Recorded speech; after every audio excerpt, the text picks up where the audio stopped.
தெருக்கூத்துல வந்து வீடியோ பதிவு பண்ணணும் அப்படின்னா ஸ்டாண்ட் வைப்பாங்க, அதை பண்ணாங்க, சுவிட்ச் பாக்ஸ் லைட்டு கீட்டு எல்லாம் இழுப்பாங்க. ஆனா விடிவு பொழுதும் ஒரு மனிதன் உட்கார்றதே பெருசு.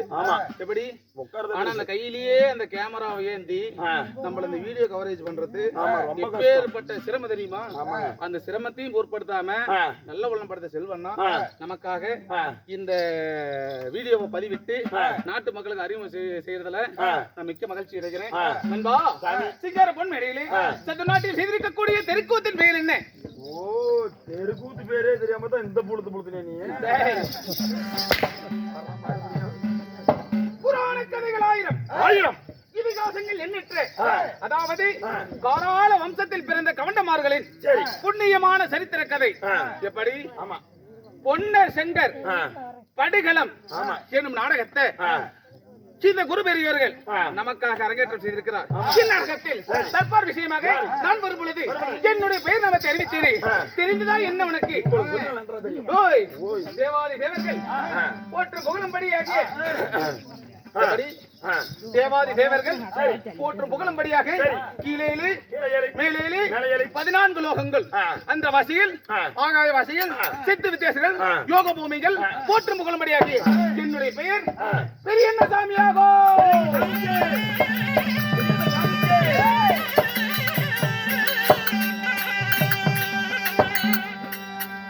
கவலா, இப்படி நான் பெரியண்ண சாமியாக இருந்தாலும் என்ன தேசம் அங்க முதல் விக்கிரப்ப தேசம் வரை என்னுடைய நாடு எப்பேற்பட்ட நாடு மாதவா.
கடுகு சம்பா நெல் விளையும் மாலையில் மழை பொழியும் கடுகு சம்பா நெல் விளையும்.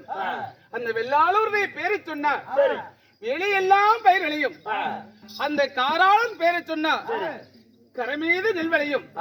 என்னுடைய நாடு எப்பேற்பட்ட நாடு தெரியுமா? என்னுடைய நாடோ பொன்னிவள நாடு. ஓ, உங்களுடைய நாடு பொன்னிவள நாடு. உண்மைதான். யா சாமி, பொன்னிவள நாட்டை ஆண்டவர் சொல்றீங்களே, சரி, உங்களுக்கு தாய் தந்தை யாருங்க? என்னுடைய தாய் தந்தை வாடா மகனே, வருங்கால இளவரசே, கண் கண்ட தேனே, உச்சி முதல் உள்ளங்கால் வரை முத்தமலைகளை பொழிந்து என்னுடைய தாய் தந்தை யாரு எப்பேற்பட்டவர் சொல்லுங்க.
என்னுடைய தந்தையார் யார் தெரியுமா? யாரு?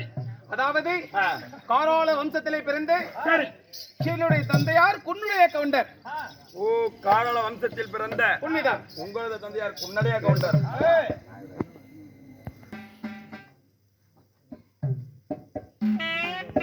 கூத்தாடியாகப்பட்டவங்க 10 ரூபா குத்தி வாழ்த்துட்டு நமக்கு மாட மாளிகை கூட கோபுரம் கட்ட போறது இல்ல.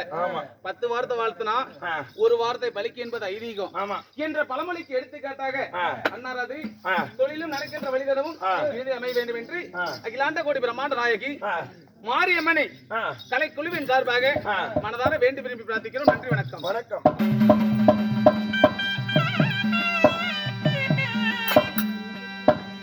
என்னுடைய தந்தையார் குன்னுடைய கவுண்டர், தாயார் யார் தெரியுமா? யாரு? தாமரை வெறியனாச்சி.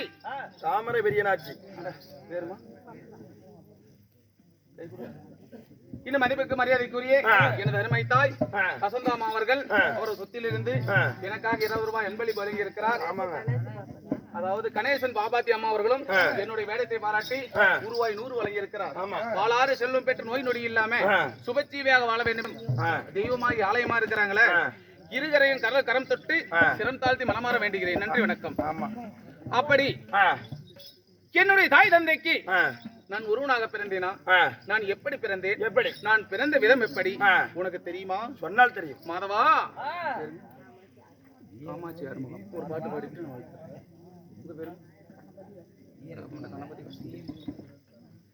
இன்னும் உட பிறந்தது யாரு? இந்த பெரியண்ணசாமி உண்டுதானா? இன்னும் யாரு இருக்கிறாங்க? எனக்கு பெரியண்ணசாமிங்கிற பேர் மட்டும்தானா? இன்னைக்கு இன்னும் என்ன பேர் இருக்குது? என்ன பேர்? ஒவ்வொன்னாய் தெளிவோட வச்சிருக்கிறேன், செவி கொடுத்து ஆமோதிக்க வேண்டும். ஆகட்டும்.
அதாவது பேரோ பெரியண்ண சாமி கவுண்டர், என்னுடைய தம்பி சின்னண்ண சுவாமி.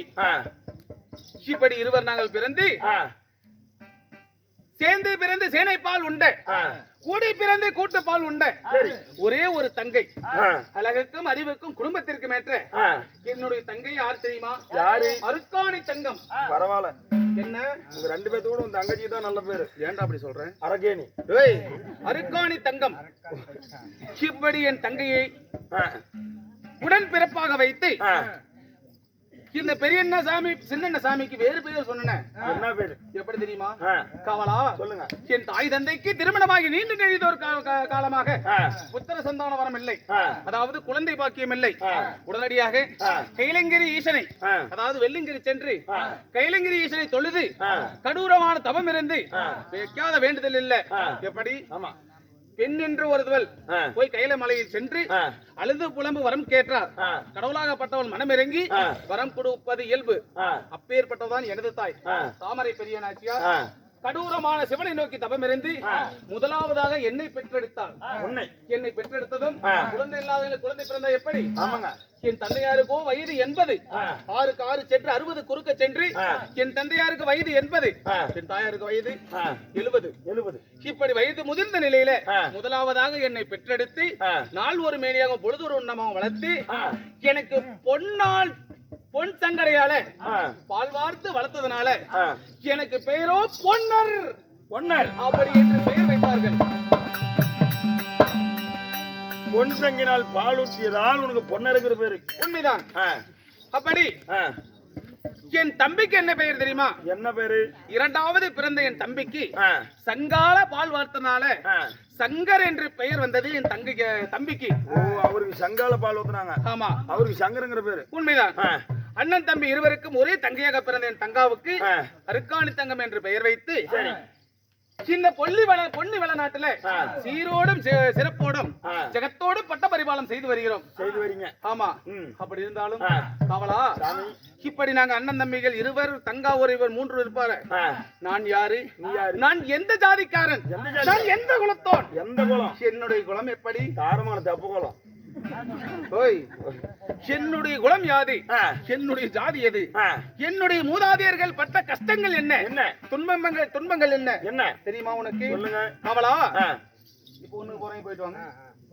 நீ வச்சிட்டு போய் பொட்டி 12. ஆமா. வெளுத்ததே பாலு கருத்ததே தண்ணின்னு கள்ளங்க விடம் இல்லாதவர் யாரு? எங்க அப்பா. உங்க அப்பா? ஆமா. அப்படி 12 வயது இருக்கும் பொழுது என் மூதாதையர்கள் பாட்டம் பாட்டியா என் தந்தையாரை விட்டு இறந்து விட உடனடியாக என் பாட்டி யார் தெரியுமா? தொப்பாக வண்டச்சி. என் பாட்டி பேரு. சரி. ஆமா. ஏண்டா? ஆமாங்க, அத்தாங்க பேரு. தொப்பாக வண்டச்சி அழைச்சுக்கிட்டு போறாங்க எங்க அப்பா வீட்டுக்கு. அதாவது என் தந்தையோட தாய் மாமன் வீட்டுக்கு போறாங்க. போகும் பொழுது என் தாய் மாமனுடைய பண்ணையும் வெறுத்த பண்ணையும் எப்படி 20 ஏர் மாடு ஓட்டும், அப்படியே பட்டியா ஆட்டு மந்த மாட்டு மந்தை எல்லாம் இருக்கும். எப்படி காராள மூடுன்னு சும்மாவா? அப்படி கொளுத்த பண்ணையும். அப்படி இருக்கும்போது என் தந்தையாராகப்பட்டவர் என்ன செய்தார் தெரியுமா? தாய்மாமன் வீட்டுக்கு போகும்போது முன்ன 20 ஏர் மாடு ஓட்டிட்டு இருந்துச்சு. பார்த்தாரு என் தாய் மாமன் மறி கொழுந்து கவுன்று. யாரு? என் தாய் மாமன் பேரு மறி கொழுந்து கவுன்று. பார்த்தாரு, அடே குன்னுடையா, இதோ 20 ஏர் மாடு ஏர் ஓட்டிட்டு இருக்குது, அதுல கடைசியே போற மாட்டை பிடிச்சு மூலி பிடிச்சு நீ பின்னேறு ஓட்டு என்று சொன்னார். உடனடியாக சொன்னார் என் தந்தையாரு, மாமா எனக்கு மூலி பிடிச்சு ஏறு ஓட்ட தெரியாது, எனக்கு இந்த விவசாயத்தை பத்தி ஒண்ணும் தெரியாதுன்னு சொன்னாரு. ஓஹோ அப்படியா? இதோ மேற்கு புறமாக இருக்குது ஆட்டு மந்தை கொண்ட பட்டி, 200 ஆடு இருக்குது, அந்த ஆட்டை 200 போய் மேய்ச்சிட்டு வாடா அப்படின்னு சொன்னாரு. ஆமா. அப்படி ஆட்டை 200 அவுத்து மேய்ச்சிட்டு வரதுக்கு போனாரு என் தந்தையாரு. போயிட்டு வரக்குள்ள அது 2 ஆட்டை காணாம அருமையா போச்சு. 198 ஆட்டை கொண்டு அடிச்சிருக்கிறாரு. பார்த்தாரு மறி கொழுந்து கவுன்று, இவன் என்ன இப்படி பண்றான், இவன் எப்படி வைக்க கூடாதுன்னு 2வது நாள் என்ன செஞ்சாரு தெரியுமா? 200 அஞ்சாங்கல்ல பொறுக்கி கையில கொடுத்து மீனும் 200 ஆட்டை இன்னைக்கு போய் மேய்ச்சிட்டு வாடா. அடைக்கும் போது ஒரு ஆட்டுக்கு 1 கல்ல கணக்கு போட்டு நீ எடை அப்படின்னு சொன்னாரு. என் தந்தையர் என்ன செஞ்சாரு? சோறு வகுத்துக்கு குறவு இல்லாத நல்லாவே திம்பாரு. யாரு? குன்னுடைய கொண்டேன். கணக்கு தெரியாது, படிக்க தெரியாது, சூதுவாக தெரியாது, எதுவும் தெரியாது. அப்படி பொழுது சாஞ்சது. சாஞ்ச உடனே அந்த 200 ஆட்டி ஓட்டிட்டு வந்தாரு. ஒரு ஆட்டுக்கு ஒரு கல்லா போட்டுட்டு இருந்தாரு. மீதி 4 கல்லு மீதி நின்னு போச்சே. ஆமா. உடனடியா என்ன செய்தாரு? ஏண்டா டேய், நேத்து 2 ஆட்ட தொலைச்சே, இன்னைக்கு 4 ஆட்ட தொலைச்சிட்டு வந்திருக்கிற, நீ எல்லாம் விகரம் இல்லாத பிள்ளை, நீ எப்படா பிழைக்க போறன்னு சொல்லி அப்ப மூட்லயே தொப்பா கவனிச்சு காலமாயி போயிட்டோம். எப்படி இப்படி 16 வருஷத்துல எங்க அப்பாவாகப்பட்ட குன்னுடைய கவுண்டர் என்ன செய்தார் தெரியுமா? தாய் மாமனுடைய கொடுமை தாங்க முடியாம பக்கத்துல செல்லாண்டி அம்மன் ஆலயம் இருந்துச்சு. அந்த ஆலயத்துல காலை மாலையும் சுத்தம் செய்து கூட்டி பெருக்கி அந்த ஆலயத்தில் சேவை செஞ்சு அங்க கொடுக்கிற உணவை ஒவ்வொரு சாப்பிட்டுட்டு இருந்தார். யாரு? குன்னுடைய கவுண்டர். அப்படி இருக்கும் போது ஒரு நாள் ஒரு தினத்துல வண்டி மாடு கட்டி வண்டி நிறைய தவிடு பாறை ஏத்தி சவுட்டு செட்டியாருங்க அந்த வழியே வந்தாங்க. எதுக்கு? வியாபாரத்திற்காக. அந்த இடத்துல மேட்டை கண்டது மாடு ஏற முடியல. பார்த்தாங்க குன்னுடைய குன்னுடைய அங்க வாடனை கூப்பிட்டாங்க. ஏன்னா கவனத்த மனுஷனாச்சே, களிமண் பொம்மையாட்டம்.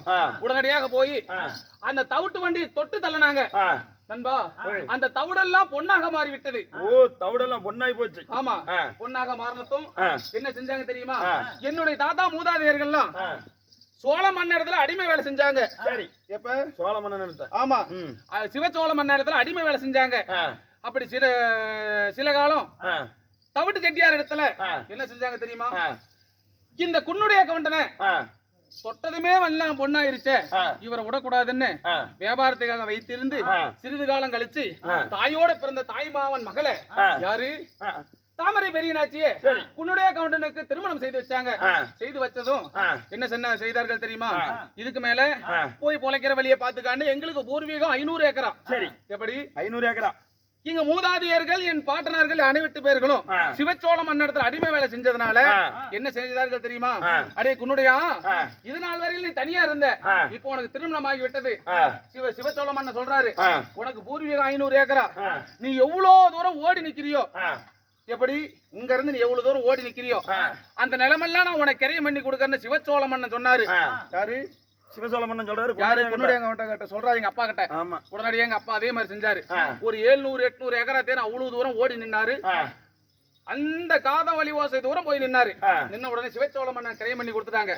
காடு ஆயிரக்கணக்கான ஏக்கரா இருக்குது, வெள்ளாம் பண்ணணுமே, கையில இருக்கக்கூடிய அதாவது நாணயங்களை கொடுத்து என் தாயார் என்ன செய்தார்? சுவாமி, இதோ போய் சோள விதை வாங்கிட்டு வாங்க, இந்த காட்டுல வெள்ளாம செஞ்சாதான் நாடு செழிக்கு, நல்ல மழை எல்லாம் பெய்யுது, வெள்ளாம செய்யலாம் என்று சொல்ல சிறிது பணத்தை கொடுத்து சோளம் வாங்கிட்டு சொன்னாங்க. எங்க அப்பா 4 வல்ல சோளத்தை வாங்கி தலைமையில வச்சுட்டு அங்க இருந்து வந்தாரு. பசி தாங்காத ஜென்மம். என்ன செஞ்சாரு தெரியுமா? மிகுந்த யோசனையிலேயே வந்தவரு தலைமையில இருக்கக்கூடிய சோளத்தை அள்ளி 4 வல்ல சோளத்தையும் தின்னுட்டாரு. வீட்டுக்கு வந்து வெறுங்கையா நிக்கிறாரு. எங்க சாமி விதைச்சோளம் என்று கேட்க, இல்ல அதை நான் வந்து வரவழியில தின்னுட்டேன்னு உண்மை கவனத்தை சொல்லிவிட்டாரு. அப்புறம் 2வது நாள் மீதம் கொஞ்சம் பணத்தை கொடுத்து இப்ப விதை சோளம் வாங்கிட்டு வந்து அனுப்பினாரு. அதே மாதிரி 4 வல்ல சோளத்தை வாங்கி தலைமையில வச்சாரு. பார்த்தாரு மாயவன் எம்பெருமாள், எங்களுடைய குலதெய்வமாகப்பட்ட மாயவன், இன்னைக்கு இவர் வந்து இந்த சோளத்தை தின்னுடுவான்னு அந்த தலைமையில இருக்கிற சோளத்தை எல்லாம் அப்படியே வெங்கிலிச்சாங்கெல்லாம் மாத்தி விட்டாரு. ஆமா, தலைவாரம் தலைக்கேறியது. உடனடியாக அவிழ்த்து பார்த்தாரு, என்ன சோளத்தை நம்ம வாங்கின கல்லா இருக்குதுன்னு அந்த 500 ஏக்கரா காட்டுல ஒரு மூலையில அந்த கல்ல கொட்டிவிட்டாரு. எப்படி? ஒரு பக்கம் கொட்டிவிட்டாரு. அன்னைக்கு சாயந்தாரமே அடமலை சடமலை என்று ஒரே அடமலை அடித்தது. அந்த கல்லாகப்பட்டது சோளமாக மாறி முளத்துக்கு ஒண்ணா போய் விழுந்தது. எங்க? முளத்துக்கு ஒண்ணு காட்டுல. ஆமா, முளத்துக்கு ஒண்ணா போய் விழுந்ததும் என்ன செஞ்சாங்க தெரியுமா? அந்த உளுந்து சோளம் எல்லாம் முளைத்து முளத்துக்கு ஒரு பூட்டையாக வாங்கியது. எப்படி வாங்கி அப்படியே பொண்ணா விளைஞ்சது. எங்க? என்னுடைய தோட்டத்துல, எங்க பூர்வீக தோட்டத்துல. சரி, அப்படி பொன்னா விளைஞ்சதுனால பொன்னி வள நாடு என்று பெயர் வந்தது. நாட்டுக்கு பேர். ஆமா, இப்படி சீரோடு ஜகத்தோடு பட்டிபாரிவாளம் செய்யக்கூடிய பொன்னி வள நாட்டுல நண்பா இந்த காராள கவுண்டமார்கள் பங்காளிமார்கள் எத்தனை பேர் தெரியுமா? நாங்களோ 12 வீட்டு பங்காளிமார்கள். 12 பங்காளிங்க. 12 வீட்டு பங்காளிகளுக்கும் ஒரே ஒரு பெண் குழந்தை, என்னுடைய தங்கா அருக்காணி தங்கம். இப்படி 12 வீட்டு குழந்தைகளுக்கு ஒரே ஒரு குழந்தை, பெண் குழந்தை, அருக்காணி தங்கம், செல்ல பிள்ளை. எனக்கு இன்னும் நேரிட்டு எதிரி இருக்கிறாங்களா தெரியுமா? யாரு? காவலா.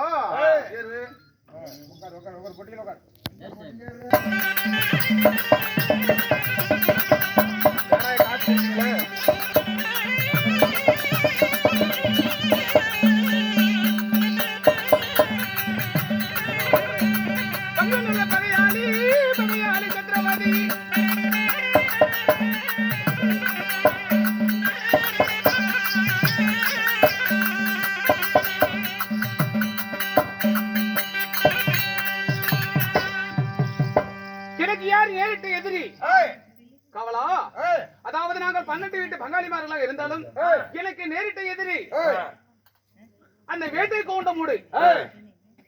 அப்படி வேட்டை கவுண்டவர்கள் எனக்கு நேரிட்ட எதிரியாக இருந்தாலும் அவங்க 60 வீட்டு பங்காளிகள்.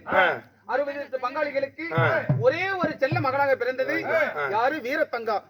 அப்படி வீரத்தங்கா 60 வீட்டு பங்காளிகளுக்கு ஒரே பெண் பிள்ளையாக இருந்தாலும் காவலா ஆமா பேரு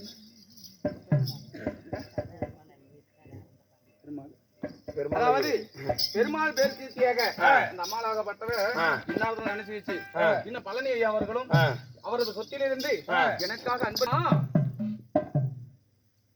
என் தங்காவை இப்படி செல்ல பிள்ளையாக வளர்த்து தங்க தாளாள தொட்டிலே தாளாடும் கட்டிலே பொன்னூஞ்சல் கட்டி ஊஞ்சல் ஆட்டணும். யாரு? உன் தங்கச்சிய. ஆமா. இப்படி பொன்னர் சங்கர் திருமண வயது வந்ததும் தாய் மாமா மகளால முத்தாயி பவளாயி என்று சொல்லக்கூடிய இருவரை நாங்கள் திருமணம் செய்து மனைவியின் முகத்தை கூட நாங்கள் சரிவர பார்க்க மாட்டோம். ஏது மனைவியின் முகத்தை நாங்கள் பார்த்தோமா தங்கா மேல இருக்கிற பாசாக்கரை குறைஞ்சு போயிரும் என்று அப்படி சொல்லிக்கிற அளவுக்கு நாங்க பாக்குறது இல்ல. இப்படி முத்தாயி பவளாயை திருமணம் செஞ்சு என் தங்கைக்கு ஆசைக்காக நாங்க என்ன வாங்கி கொடுத்தோம் தெரியுமா? கவலா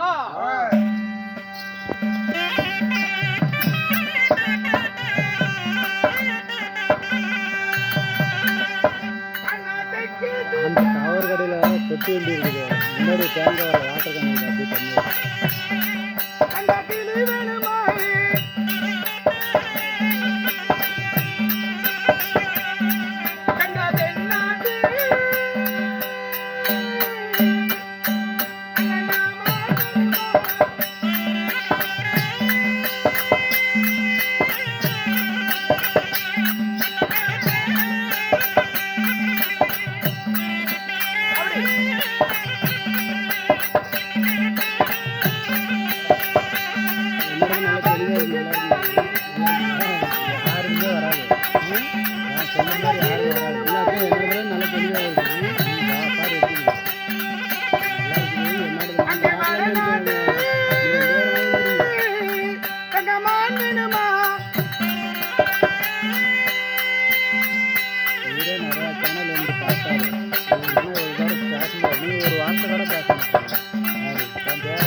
அந்த வடக்கு திசை கிளி வேணுமா இல்ல வடக்கு திசை மான் வேணுமா அந்த தெற்கு திசை கிளிகள் வேணுமா அந்த தென் திசையில இருக்கக்கூடிய மான் கூட்டம் வேணுமா அப்படின்னு கேட்டேன்.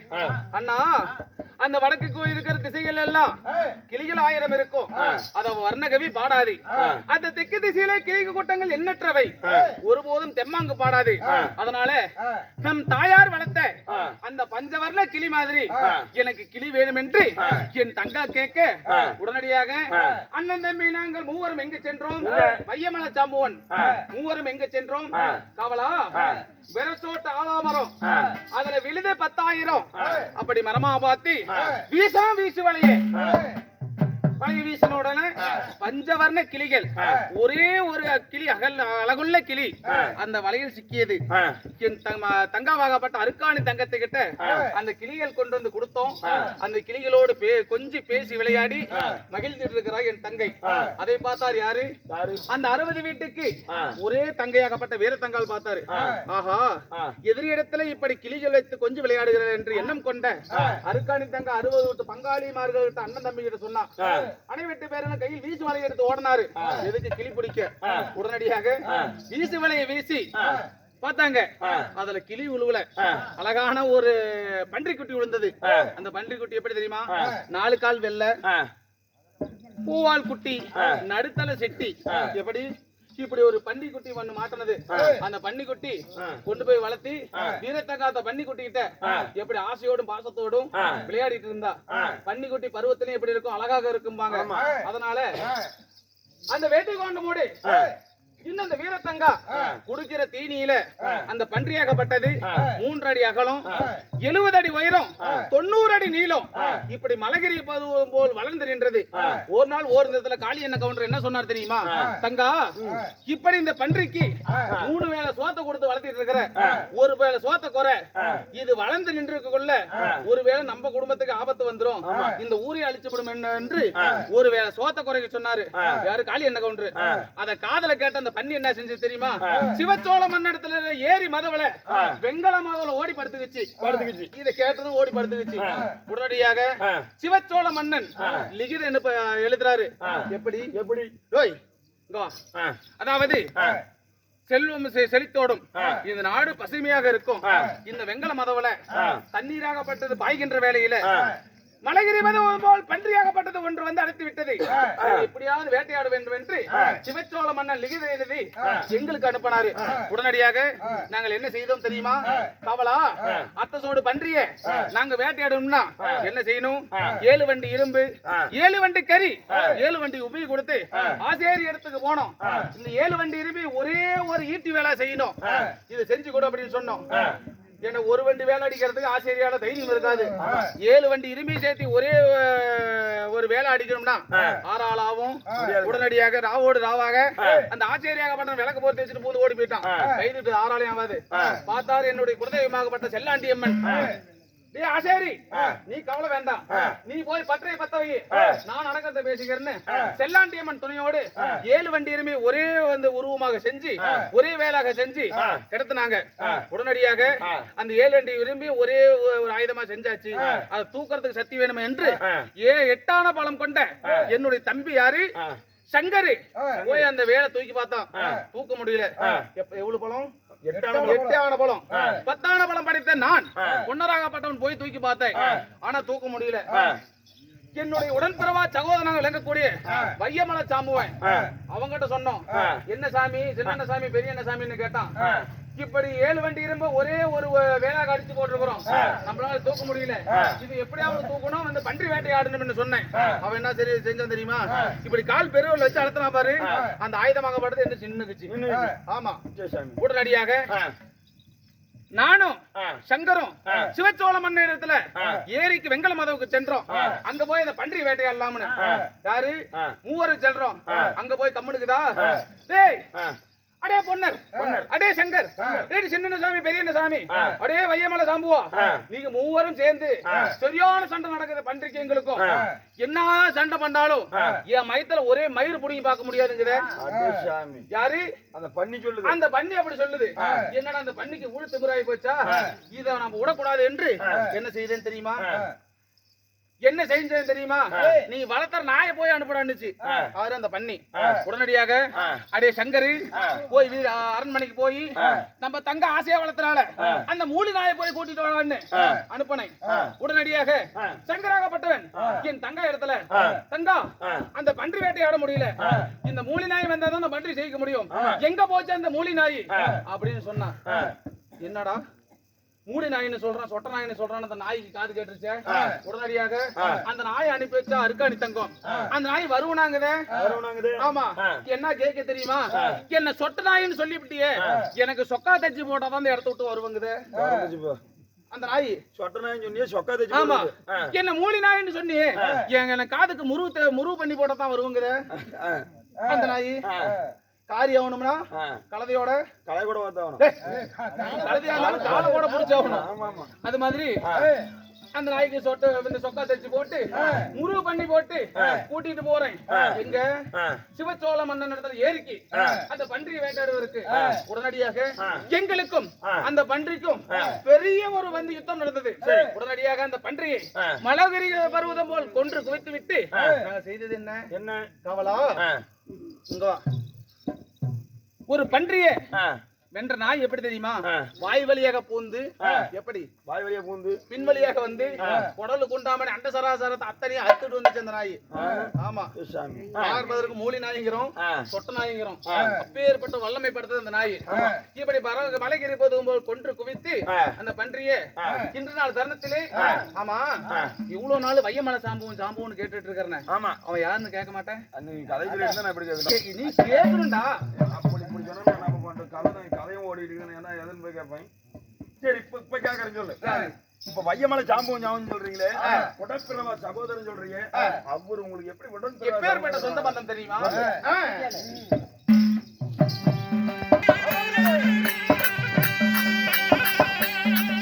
அவன் கொடியடா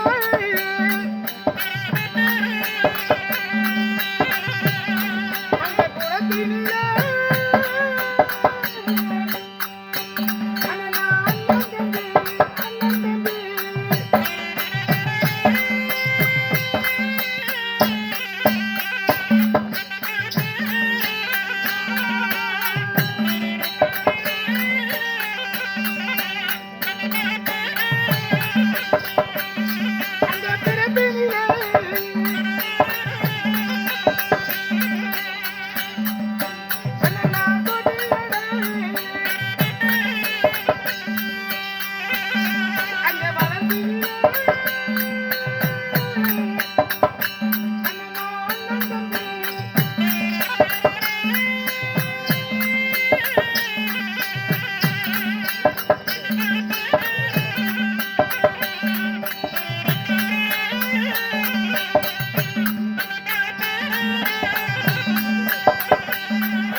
ஜாதியிலே தோட்டியாக இருந்தாலும் எப்படி நாங்க சேர்ந்திருப்பது அண்ணன் தம்பி போல, குணத்திலே தோட்டியாக இருந்தாலும் நாங்க கூடியிருப்பது ஒரு அண்ணன் தம்பி போல.